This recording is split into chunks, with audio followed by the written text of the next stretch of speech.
Kenya spoke very loudly on the 9th of this month. But what we have seen is there has been manipulation of the results, where you find that the Forms 34As, which are the primary forms which are filled at the polling station and announced by the presiding officer, which is supposed to be transmitted electronically to the server of the Electoral Commission. We found that some of these forms were being intercepted by our opponents and were being then altered, and that was eventually being transmitted to the tallying center of the Electoral Commission were different. We've also found areas where what is called Form 34B, which is supposed to be filled at the constituency level, which is a sum total of all that came from different polling stations. These forms are being changed there, and you find that all these 34As, which are supposed to be added to create 44Bs, are in the same handwriting. I mean that one person was in all the various polling stations in the constituency. So there is definitely manipulation, and this is one of the reasons why we are in court.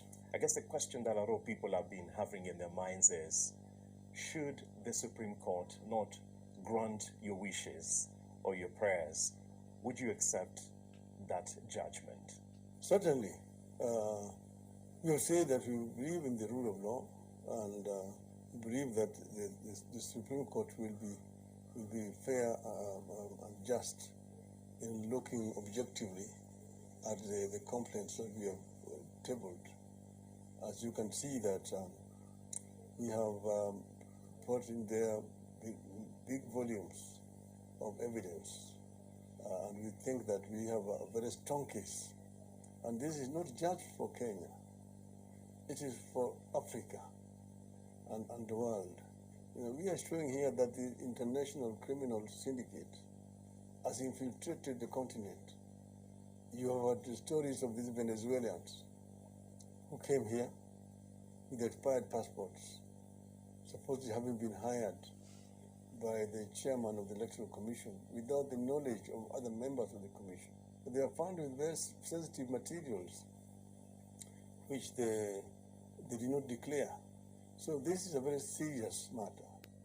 And it's not just a serious matter for Kenyans alone. It's for the continent of Africa. And it's a universal crisis that requires a universal response.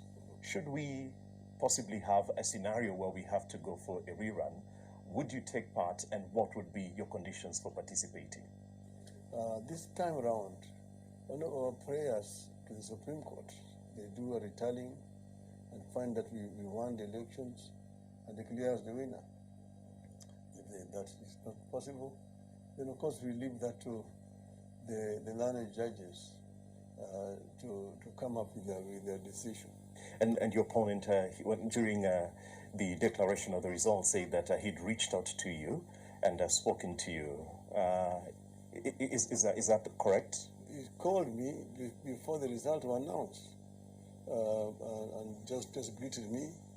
And we said ourselves at that time, because we didn't know what was going to come out, that we would meet.